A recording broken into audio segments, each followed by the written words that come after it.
আপনাদেরকে তো প্রায় সময় আমাদের পুকুরের মাছ ধরা দেখানো হয়, আর একবারই মাত্র মামিদের পুকুরে মাছ ধরতে এসেছিলাম, সেবার দেখানো হয়েছিল। আজকে কি মিলি জাল ফেলবি? মিলি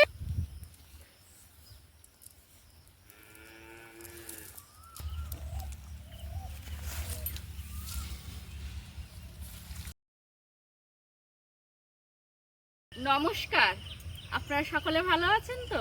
আপনাদের সকলকে অসংখ্য অসংখ্য ধন্যবাদ জানিয়ে আপনাদের আশীর্বাদ জন্য সাথী বিপ্লব ব্লগের আরও একটা সম্পূর্ণ নতুন পর্বে আপনাদের সকলকে জানাই অনেক অনেক স্বাগত। সম্পূর্ণ পর্বটি আপনার কথা স্কিপ না করে দেখতে থাকুন, আশা করব আপনাদের ভালো লাগবে। যে সকল দর্শক বন্ধু প্রথমবারের জন্য দেখছেন সাথী বিপ্লব ব্লগটি, যদি এই সাথী বিপ্লব ব্লগে ছাড়া ভিডিওগুলো আপনাদের মনের মনিকটায় একটু জায়গা করে নিতে পারে, তাহলে চ্যানেলটি সাবস্ক্রাইব করে আমাদের সঙ্গে জুড়ে থাকুন, লাইক কমেন্ট শেয়ার করে এই সম্পর্কটাকে আরও শক্ত ও মজবুত করে তুলুন। চলুন তাহলে পর্বটা শুরু করব। আর আজকের একেবারেই সকালবেলা থেকে শুরু করলাম, থমথমে ওয়েদার, জানি না কতদূর কী হবে, তবে তার সঙ্গে প্রচণ্ড গরম আছে। অবস্থা একেবারে ভালো না দেখে সকালে ব্রাশ করে আর দুটো ড্রাম খালি ছিল, সেই ড্রামে জল নিতে যাচ্ছি এখন।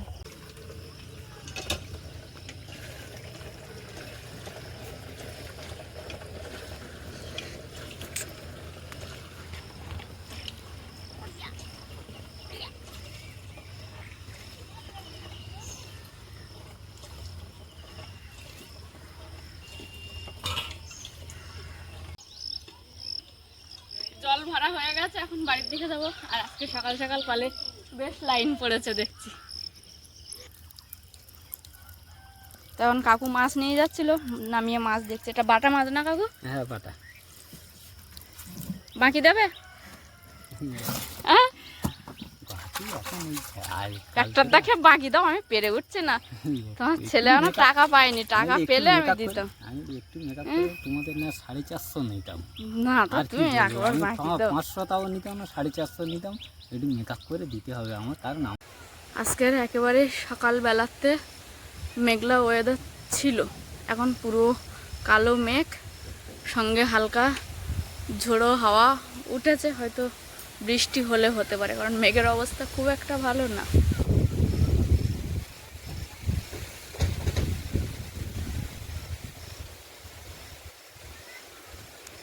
বলতে না বলতেই ঝড়ের সঙ্গে বৃষ্টি শুরু হয়ে গেছে, বড় বড় ফোঁটা পড়ে বৃষ্টি পড়ছে। এখন কতক্ষণ হবে জানি না।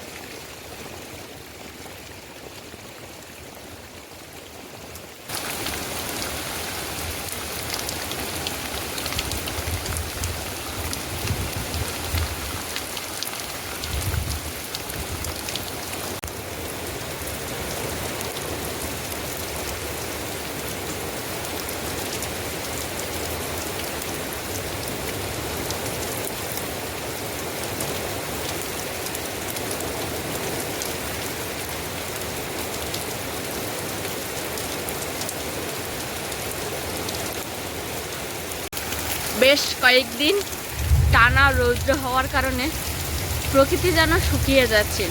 আজ হঠাৎ সকালবেলা ঝমঝমিয়ে বৃষ্টি পড়তে প্রকৃতি যেন নিজের রূপ ফিরে পেল, আর নিজেকে এই বর্ষার জলে ধুয়ে পরিষ্কার পরিচ্ছন্ন করে নিচ্ছে। প্রকৃতি নিজের রূপ পুরো চেঞ্জ হয়ে গেছে। বৃষ্টি, এক ফোঁটা বৃষ্টির জল, চাতক পাখির মতো যেন হাঁ করে তাকিয়েছিল কখন দু ফোঁটা বৃষ্টির জল প্রকৃতির উপরে পড়বে।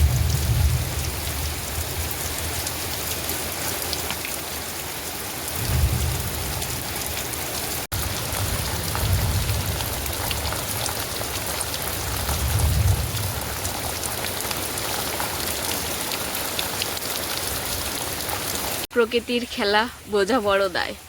কখনো রৌদ্র শুকনো ঠনঠনে গাছগুলো চাতক পাখির মতো আকাশের দিকে তাকিয়ে থাকে, আবার কখনো ঝমঝমিয়ে বৃষ্টি, সেই সঙ্গে ঝোড়ো হাওয়া। আবার বৃষ্টির পর কখনো প্রকৃতি নিজের মতো শান্ত হয়ে যায়, কখনো আবার গম্ভীর আকার ধারণ করে থাকে, যে আবারও হয়তো এক ফসলা ঝমঝমিয়ে বৃষ্টি আসবে। তবে এখন আপাতত ছিটছিড়ে বৃষ্টিটা হচ্ছে, তবে জানি না সারা দিনটা কি হবে।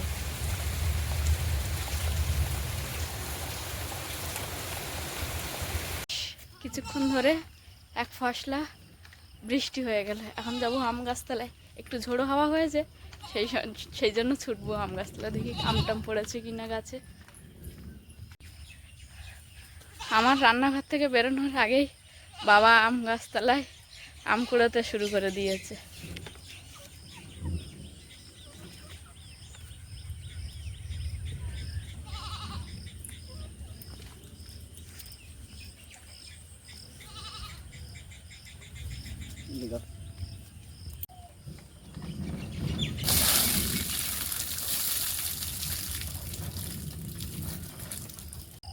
এই গাছটায় যে পরিমাণে আম ধরেছিল আর যে পরিমাণে আম গাছতলায় পড়েছে, মোটামুটিভাবে আশেপাশে বাচ্চাদের সকলেরই দেওয়া কমপ্লিট হয়ে গেছে। এখন আর দুই একটা করে পড়ে, তেমন আর বেশি মানে এক ঝোড়া করে যে আমগুলো পড়তো তেমন আর পড়ে না, 2-4টে করেই পড়ে। তো আমি ভাত নামিয়ে ফ্যান ঝরিয়ে রেখে আসার আগে দেখলাম বাবা আমগুলো কুড়িয়ে নিয়েছে। আর যেহেতু সকালবেলায় একেবারে ঝড় বৃষ্টি শুরু হয়েছে, তাই তেমন কেউ আর এসে পৌঁছাতে পারেনি, এরা গুনে কয়েকজন এসছে।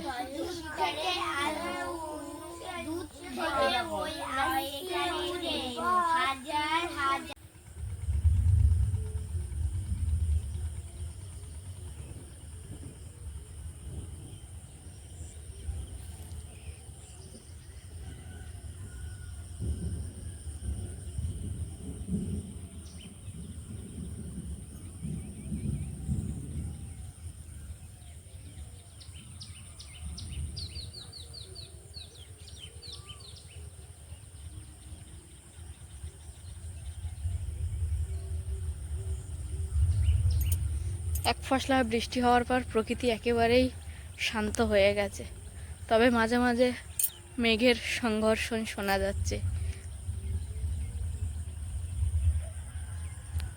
বৃষ্টি থামার পরে এখন এসছি যে পুকুরে মাছ ছাড়ি সেই পুকুরটাকে দেখতে। এই পুকুরে আমি আজকে সকালেও এসেছিলাম যে মাছ ভাসছে কিনা দেখতে, তবে দেখলাম খুব ছোট্ট ছোট্ট মাছ একদল ঝাঁক নিয়ে ভাসছে, যেগুলো চোখে ছাড়া ক্যামেরায় খুব ভালো দেখা যাচ্ছে না, তবে মোটামুটি মাছ উঠছে পুকুরের জলের মধ্যে।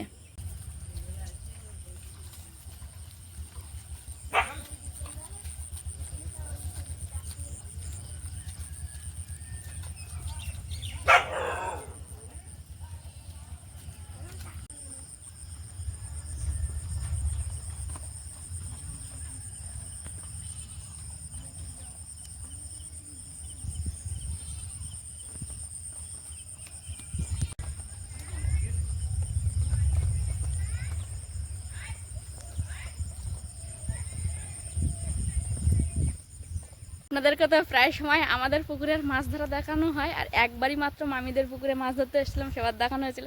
আজকে কি মিলি জাল ফেলবি? মিলি জাল কাঁধে করে পুকুর পাড়ে আসছে। হ্যাঁ এমিলি, তুই জাল ফেলবি? না, মা জাল ফেলবে।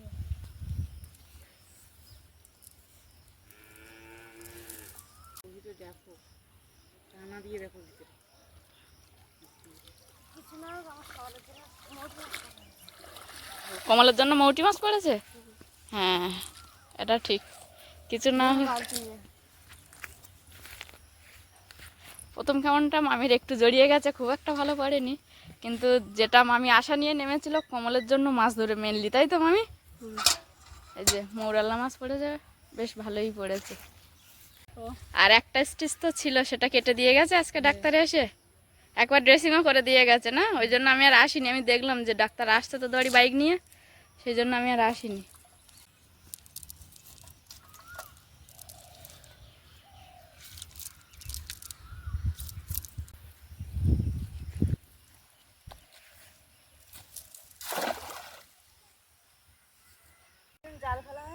মৌটি মাছ পড়ছে না?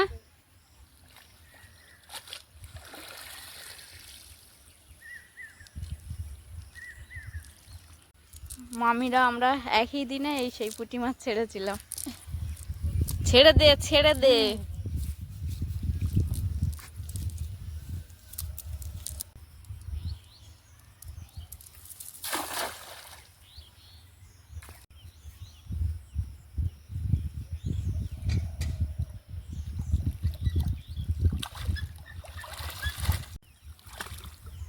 এইখানটায় বড় বড় মৌটি মাছ পড়েছে।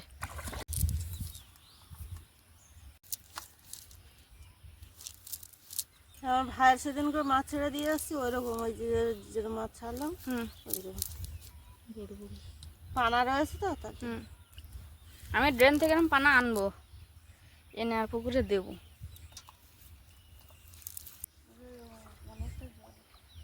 মিলির গলা সমান? হ্যাঁ, পারবে না কেন? এইখানে কুলের কাছে দাঁড়িয়ে তুই ধরে থাকবি। কোনায় চললেই তাহলে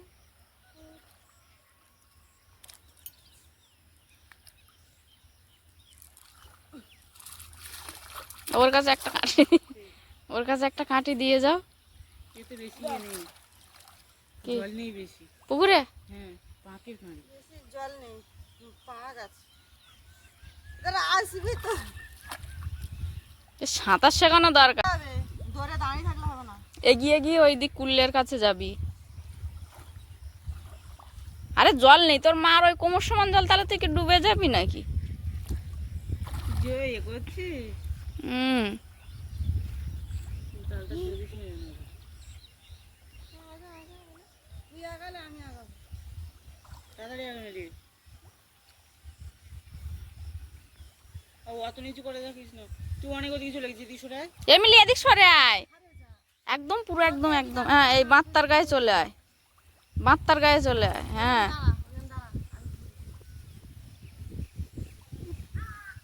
এক হাত দিয়ে এক হাত দিয়ে জাল ধর আর এক হাত ছেড়ে দে। ডান এই যে মিলির গায়ে পুঁটি মাছ উঠেছে, তো জামার মধ্যে আছে। একটু উঁচু কর জলটা হালকা।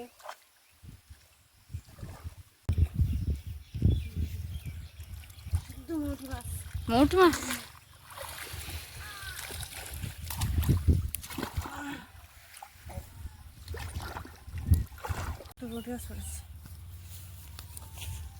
পুঁটি মাছ আছে না ওইগুলো দেখে দেখে ছাড়া। তুমি যেই তুই তো এমিলি, এটা পুঁটি মাছ, এই ছোটটাই দেখ পুঁটি মাছ, ওইটা ছেড়ে দে।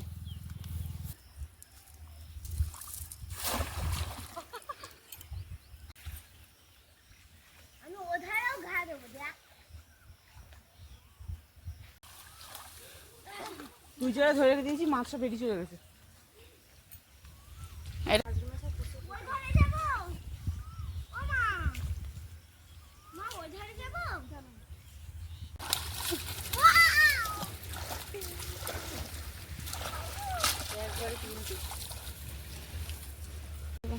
হুম, চর্বি কমলের জন্য যা হয়েছে, কমল একা দিলে কমলের বেশ। সাঁটার দিয়ে দিয়ে রেখে দেবো। হ্যাঁ,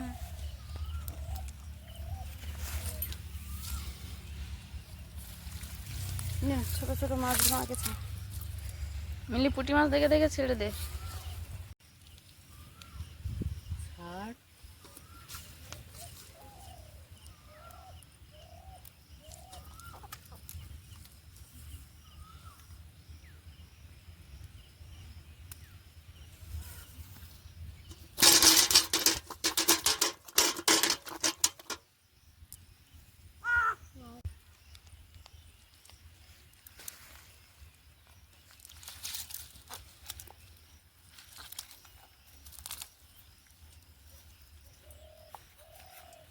খেতে দিস তুই ওদের, এমিলি। শুধু জল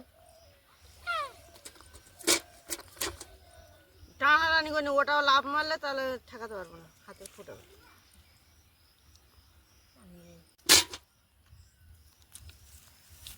এটা একটা চিংড়ি মাছ, এমিলি, চিংড়ি মাছ। এই তো কি মাছ কুড়ানোর লোক বাবা, মাছ দেখতে পায় না। আজকের মোটামুটি মিলিদের মাছ মারা কমপ্লিট। এই পাঙাশ মাছগুলো মিলির মা, মিলির বাবা খাবে, আর মৌরল্লা মাছগুলো সব কোমলকে দিবি, ঠিক আছে মিলি? হ্যাঁ, মিলিদের পুকুরে মাছ মারছিল, তেমন সময় আমি গেলাম, তাই আজকের মিলিদের পুকুরে মাছ মারার একটু ভিডিও করলাম। আর সেই সঙ্গে মামিরা এবছরে একটু কম মাছ ছেড়েছে, কারণ আগামী বছরে পুকুর ছেঁচাবে, তাই সেইভাবে বিশেষ কোনো মাছ ছাড়েনি। তবে যা মাছ পড়েছে ওদের খুব ভালোভাবেই হয়ে যাবে, আর বিশেষ করে কমলের তো ভীষণ ভালো করে হয়ে যাবে, কারণ প্রচুর মৌরল্লা মাছ পড়েছে। প্রায় সময় এখন যে রোদ গরম পড়ছে, তার মধ্যে চেষ্টা করি বিকালের আগে সব রকম কাজকর্ম সেরে রাখার, বিকালে তেমন কোনো কাজকর্ম থাকে না। তবে আজকে দেখাবো মানে সারা দিনের পর বিকালে যে টুকটুক করে যে কাজগুলো করি সেগুলো আপনাদেরকে আজকে দেখাবো। যেমন ঘুম থেকে উঠেই বেশিরভাগ দিন মুরগিগুলো আমি ছাড়ি, আমার মনে না থাকলে মা ছেড়ে দেয়।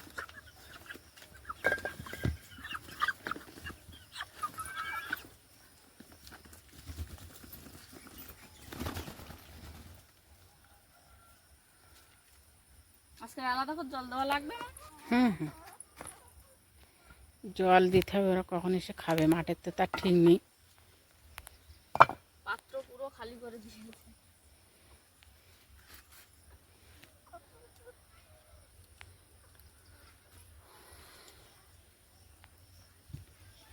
তিনটে ঘরে 3 রকমের মুরগি থাকে।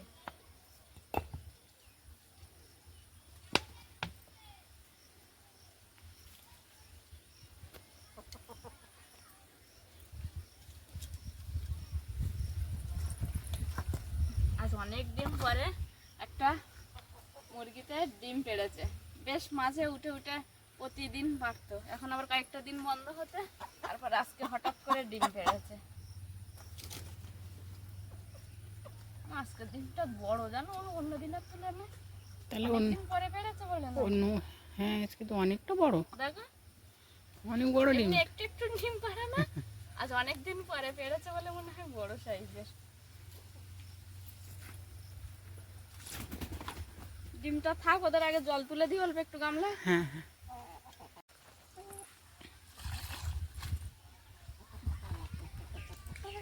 এই রোদ গরম পড়ার আগে থেকে আমি স্নানের আগে এই যে কালি কড়াইগুলো মেজে রাখতাম।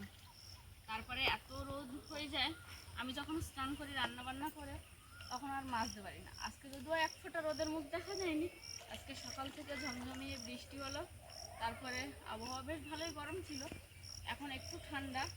তবে ওই যে রান্না আগে হয়ে গেল, মিলিদের বাড়িতে একটু মাছ ধরছিল মিলির মা, সেখানে ভিডিও করতে গিয়ে লেট হয়ে গেছে, যে কারণে আর মাজা হয়নি স্নানের সময়। এখন এই বিকালবেলা এখন প্রতিদিনের কাজ, এই দুপুরের এঁটো বাসন, সেই সঙ্গে যে কড়াইতে রান্না করি কড়াইগুলি।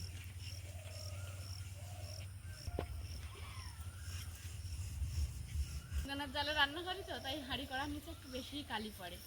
আর যে কড়াই বা হাঁড়ি সবসময় ব্যবহার করা হয় তার নিচে মাটি বা ছাই দিয়ে লেপন দিয়ে দিই, দিলে তখন কালি তুলতে সুবিধা হয়। কালি কড়াই দুটো মেজে নিয়েছি, এবার এই যে বাসন মাজুন যে লিকুইডটা ব্যবহার করি, লিকুইডটা দেবো, দিয়ে স্কচব্রাইট দিয়ে মাজবো। এই বাসনগুলো মেজে নেওয়ার পরে কালি বাসনগুলো আবার লিকুইড আর স্কচব্রাইট দিয়ে মেজে নেব। এই বাসনগুলো মাজা হয়ে গেছে, এবার কড়াই দুটো লিকুইড দিয়ে ভালো করে মেজে নেব।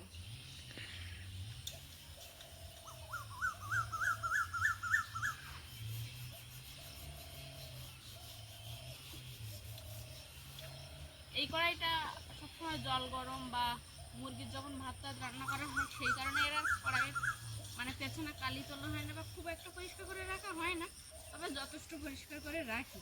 আর যেটা সবসময় রান্না করি ওটা হচ্ছে সব দিকটাই ভালো করে পরিষ্কার করে রাখি। তোমাদের দোকানে কি আইসক্রিম পাওয়া যাবে, চকলেট আইসক্রিম? হ্যাঁ পাওয়া যাবে। আর কিছু খাবেন তোমরা? এখন 20 টাকা হয়নি, ওদের 10 টাকা দিয়েছে, এখন 10 টাকা দেবো না। এরা কি খাচ্ছে? এরা ফুচকা খাচ্ছে। বাসনগুলো মাজা হয়ে গেছে, এবার আমাদের গ্যাসের টেবিলের নিচে বাসন রাখার জন্য একটা থাক করা আছে, ওখানটায় রেখে দেবো। এখানে একটা বাটির মধ্যে কিছুটা পরিমাণে আটা নিয়েছিলাম, তাতে একটু জল দিলাম, হালকা একটা ডো বানাবো ছোট করে। পুকুরে একটু ছিপ ফেলে দেখবো, ছোট পুকুরে মাছ ধরে কিনা। আগের দিন তো জাল ফেলে বেশ ভালো মাছ পেয়েছিলাম, তবে সব মাছ যে নিয়েছিলাম এরকমটা তো একদমই নয়, তেলাপিয়া হয়েছে ভালো দেখলাম, তাই একটু ছিপ ফেলবো, যদি তেলাপিয়া মাছ ধরে। পুকুরে মাছ ছাড়ার পরে একদিন জাল ফেলে দেখেছি, এখনো কোনদিন পুকুরটায় ছিপ ফেলিনি, আজকে প্রথমে একটু ছিপ ফেলে দেখবো যে মাছ ধরে কিনা।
ফেলা হয় না, প্রথম আজকে ফেললাম, ফোকর দিচ্ছে, এখন জানি না মাছ পাবো কি না। দেখি আসলে যদি পাই পাবো, না পাই না পাবো, তবে পেলে একটু আনন্দই হয় না, ছিপে মাছ উঠলে বেশ।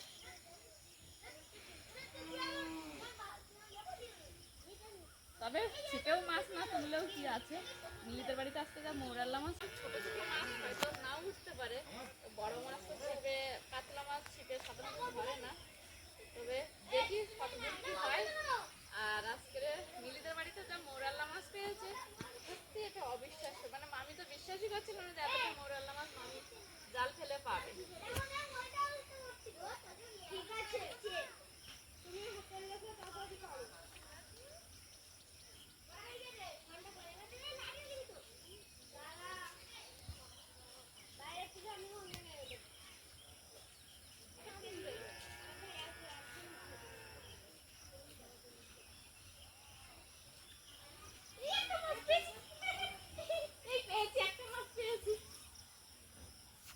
এই যে একটা মাছ পেয়েছি, একেবারেই সকালবেলা থেকে পর্বটা শুরু করছিলাম। সকালে জল আনতে গেছিলাম, জল আনতে গিয়ে যে কাকুর কাছ থেকে আমরা সবসময় মাছ নিই, সেই ভদ্রলোকের সঙ্গে দেখা হয়েছে, কিন্তু তার তখন বউনি হয়নি। এবার আমি নেব বাকি, আর তার বউনি হয়নি। তো যাই হোক, মাছ দেখলাম, বাটা মাছই নিতাম, খুব ভালো মাছ ছিল, তার নেওয়া হয়নি। উনি ওনার মতো চলে গেছিলো, তবু ওনাকে বলেছিলাম যদি বিক্রির পরে যদি থাকে তাহলে আমাকে 1 কেজি বাটা মাছ তুমি দিয়ে যেও, যদি এই পথ দিয়ে যাও। এবার ওনারা এই পথ দিয়ে গেলে কোন কোন পথ দিয়ে আবার ফেরত যায় সেটা তো ওনাদের ঠিক থাকে না, যেখানে বিক্রি হয়ে যায় সেখান থেকে দেখা যাচ্ছে আরেকটা সাইড ধরে চলে যায়। যাই হোক, সে আর আসেনি আজকে সারাদিনের মধ্যে। তারপরে আজকে টুকটাক বিকালের কাজকর্ম দেখালাম। সেই সঙ্গে সব থেকে মজার বিষয় যেটা ছিল, মিলিদের বাড়িতে আজকে মাছ ধরা দেখতে গেছিলাম। বড় মাছ পাইনি অবশ্যই, তবে যে মাছটা পেয়েছিল, যে মাছগুলো পেয়েছিল সেগুলো খুবই ভালো এবং খুবই টেস্টি মাছ, মৌরাল্লা মাছ। আর এই সময় কোমলের স্বাস্থ্যের জন্য তো ভীষণই উপকারী। তো চলুন আজকের মতো পর্বটা এখানেই শেষ করছি, দেখা হচ্ছে আগামী পর্বে। ততক্ষণের জন্য আপনারা সকলে ভালো থাকুন, সুস্থ থাকুন, নিজেদের সকলের প্রতি খেয়াল রাখুন। আমার সকল বয়োজ্যেষ্ঠদেরকে জানাই অনেক অনেক প্রণাম, সহবয়সীদেরকে জানাই ভালোবাসা, ছোটদেরকে জানাই আদর ও স্নেহ। আরও একটা কথা যেটা আমি সবসময় বলে থাকি, সাথী বিপ্লব ব্লগের সঙ্গে সদা সর্বদা জুড়ে থাকবেন। নমস্কার, আজ তাহলে আসি।